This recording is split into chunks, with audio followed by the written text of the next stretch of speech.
All right, Mark. Thanks for joining us. Hey, Appreciate thanks for it. having me here. So, if you can you tell me about your operation? You showed me a picture of the tall ship, you saw my reaction. So, it's pretty sweet. I got to be honest. So, can you tell me about the operation and some of the history? Yeah, absolutely. I'll give you the brief version, right? So I'm the Galveston Historical Foundation. We're in Galveston, Texas. We're a very old historical nonprofit. We trace our roots back to the 1800s and modern organization incorporated in 1954. I'm with the Galveston Historic Seaport. That's the maritime part of our organization. In the late 70s, a nautical archaeologist by the name of Peter Throckmorton was in the business of finding old ships and trying to get them restored to preserve some of the shipping history of the world. Okay. He was involved with some things in San Francisco and a few other places, worked with National Geographic, really stand-up amazing person. He found an old derelict hull in Greece that was still operating, but he had recognized it that he thought it might have been a sailing ship. And he figured out that it was the vessel Elissa that had been built in Scotland in 1877, and he went on a Herculean campaign, which is a whole other podcast, to rescue that vessel. And Galveston Historical Foundation ultimately wound up being the purchaser of said vessel, and they went to Greece to try and do some restoration of it. Got semi-far along there, but realized they needed to bring it back into Galveston, and they actually towed it across the Atlantic with no rig or anything else, and did the fundraising, put the effort in, put the volunteers in, and did probably what is one of the world's best examples of historic preservation. So they restored Elissa to her 1877 sailing condition. She's a 205-foot riveted iron bark, three-masted sailing ship, and she's been operating in Galveston since then. Wow. Okay. So how long did that restoration process take from, I guess you had two separate sections of it. How long was the initial one, and then after it came back, how long was the second one? Sure. We really actually call it three at this point. So the first endeavor in Greece was right around 2 years, I think, if that's correct, 2.5 or so years. Then they towed it home, and it was another probably 2 to 3 years of full restoration. We're singing the tune at this point somewhere around $3 to $4 million of 1979, 1980 money, which is pretty impressive, through donations and charitable organizations that supported us. The Moody Foundation was one of those large organizations that was in favor of it. It was to connect that maritime history of the Seaport of Galveston, which is a really beautiful historic place. Come check us out. Okay. Shameless plug. And then in 2008, there was a major hurricane in Galveston. Ship suffered some damage as a result of some electrolytic corrosion post that hurricane, and we wound up doing another $3 million worth of repair work between 2012 and 2014 to bring the ship back up to where she is. That's when I started getting involved.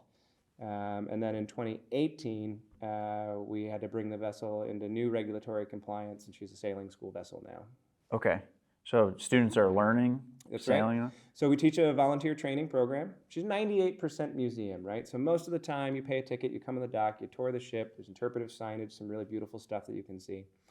But then on Saturdays, we run a 7-month, 20-Saturday training program where regular people from all walks of life come down and learn from us. They do half-day training, half-day maintenance, and they get certified to be the crew of the vessel when we get out and underway. So we usually graduate somewhere between 60 and 70 of those volunteers a year. Nice. They put in around like 30,000 volunteer hours a year, which is like $1 million worth of labor, and that's how we paint and upkeep and restore and sail the ship. Wait, what are you, 30,000? 30,000 volunteer hours a year. Wow. Okay.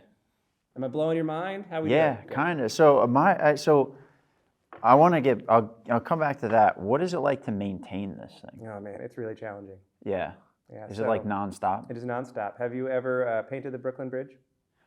Twice. Yeah, well, you have to keep doing it, right? And that's that whole old joke, is by the time you get to one end of the bridge, you just start painting it back on the other one. Or the Golden Gate Bridge, depends on which coast you're on. Sure. So yeah, it's constant.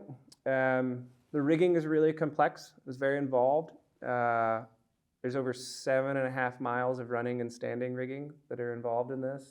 There's 19 sails. We were talking about this earlier. It's a 1/4 acre of canvas. Shackles and blocks and lubrication and fitting. We do pretty much most of that work in-house. We do the rigging repair and maintenance. We build our own blocks. We do some of our own blacksmithing. And that's volunteer work, or? There is some staff. There's a couple staff members. I have 3 full-time maintenance staff that are part of the museum. But then, we use a lot of volunteers for a lot of that work, a lot of that labor. We're a fully functioning shipwright carpentry shop, and I'd say maybe a 50 to 60% functioning welding blacksmith shop. All right, cool. And was the rigging and everything like this, was it that complex in the 1800s? Or 100%. Really? So Elissa is the spaceship of her era. This is an old joke of mine that we made real when we did a NASA astronaut training program in 2017. We actually trained astronauts from the NASA office, Johnson Space Center, which is in our neighborhood. These ships were designed to carry cargo around the world, and the sailor of the 1870s had less communications than people do now orbiting the Earth. Right? The space station is in constant radio contact.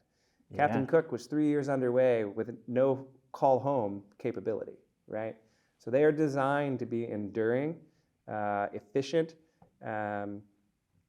manageable, maintainable. They're really incredible pieces of technology. Imagine being somebody from the 1800s and seeing that show up, a 205 feet, 205-foot boat showing up with all of that, all those complexities. I mean, in the 1870s? Yeah. You would have thought of it like you would have thought of a car. Yeah, but it was like No. So in 1877, Elissa is a Ford F-150. That's really? There's thousands of them. That's how we move cargo. Oh, okay. Right. So a lot of English language comes from sailing terms. That's not by coincidence, right? All your goods Logs. and service in the world all comes from shipping. So in 1877, people took a ship like Elissa for granted. There were thousands of them, right? They knew what a jib was. They knew how to set the upper topsails. It's common conversation. Interesting. And one of the big challenges we have in repair work and in reading historical documents is that when you write a repair manual today, say you do for your car, you might say, check the spark plug. Well, that's because you know what a spark plug is, right? Everybody knows what a spark plug is. Every car has a spark plug. There's thousands of spark plugs. Well, a repair manual from 1877 might say, ensure that the Tamina guys are slack. Well, you know what a Tamina guy is, right? Because everybody's got it. Of course. My kids know what a Tamina guy is.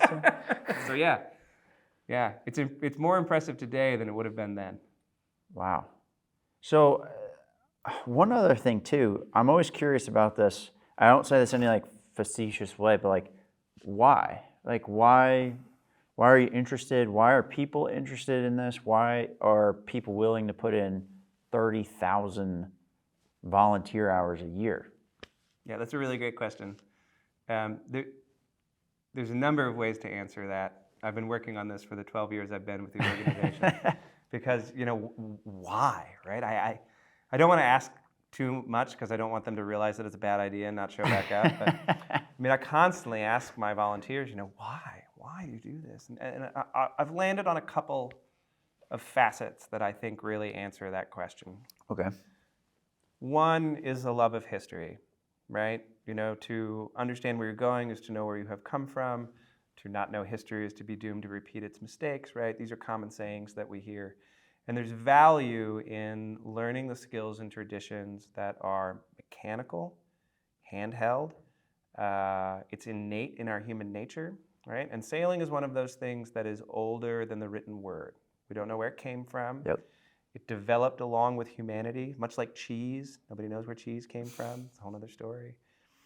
So I think there's a natural human instinct that people gravitate towards that. It's just part of our DNA in some ways. I agree, because you even look how much we do digitally now and how everything's so connected that way. And I think in the past, probably decade or so, you've seen this kind of return to people want to learn how to do martial arts. Mm-hmm. People want to learn maybe how to get more mechanically inclined, things that actually bring you back closer to connection with the physical reality. Because at the end of the day, these are things that we've built. They're not guaranteed to last. And, you talk about preppers or these crazy people, but there is some aspect of that you go there's a return to having that core level of knowledge that does create resilience as a human on a core level. And even the the knowledge of history, like just look at my answer before. I was like, oh, that must have blown people's minds. And it's like, Nope. no, they took it for granted. And it's more impressive now. Like I have my own perceptions of history or what I think happened. And now it's like, maybe I don't know as much as I It'd be thought. surprising. So I think that's a big part. I think that gets a lot of people there. They're interested in that. They're interested in that history piece. They want to learn that skill. Maybe they're interested in sailing in general, and they find square rig sailing is like a pinnacle of tradition and skill and ability. It's very complex. There's not a lot of them. But then ultimately, I think what happens is as humans, besides the technology piece, there's been a joke around this conference that everything you do now is all on your phone. My job is one of the few things that can't be automated. You can't learn how to sail a square rigger. You can't use your smartphone to sail a square rigger. You can just get it out. You don't need your cell phone. It's not going to help you do what we're doing. But they come for the boat, and they stay for the people. Okay. And so the joke on another podcast I was on is that we called it the Church of Elissa. Right? So just like your CrossFit group or your rowing club, right? Or whatever it is you get there, right? You start coming down and you get to meet these people that have similar interest and like-mindedness, and you spend an 8-hour day out in the sun or the rain or the cold together with your friends, not looking at a smartphone. So you're not allowed to have phones in class. Okay. Right? And so where else do you get to do that? Almost nowhere. Almost nowhere. Right? I mean, so we now treasure that little nugget even more, and so it becomes this great community piece. And those volunteers that I've really gotten to know well, and even the ones that I meet for the first day, if they stay or even if they don't, I mean, we become thick and thin friends and family. That's the shipmate mentality. And I've been to weddings. We've seen babies born. We go to funerals. It's a community that really binds that all together. And so she does a bunch of facets, right? She builds that community and she provides that historical link. That's awesome, man. Well, and so where can people go to learn more, or where can they go to connect with you? Yeah, thanks. So we're Galveston Historical Foundation. Okay. The website is Galveston History, all one word, galvestonhistory.org. And that'll link you to everything the GHF does, which is even more mind-blowing than just what I do, because they're involved in so much event production and historical building productions. Really wonderful team led by our executive director, Dwayne Jones, who's really spearheading all of that. But you can drill into that if you were particularly interested in the maritime, to the Galveston Historic Seaport, and that'll provide links to how you can visit us, take our tours, go out on a dolphin watch, come join the volunteer program, or you also can purchase a ticket to come sailing with Elissa on our annual day sails in spring. We offer those to the general public. You become a sail trainee for the day, right? It's not a passenger cruise. You can't drink beer on board, but you'll learn about how the ship operates. You'll get to experience it. If you want, you'll have the opportunity to participate. Awesome. Mark, thanks for doing this, man. I Hey, you're really welcome. Cool.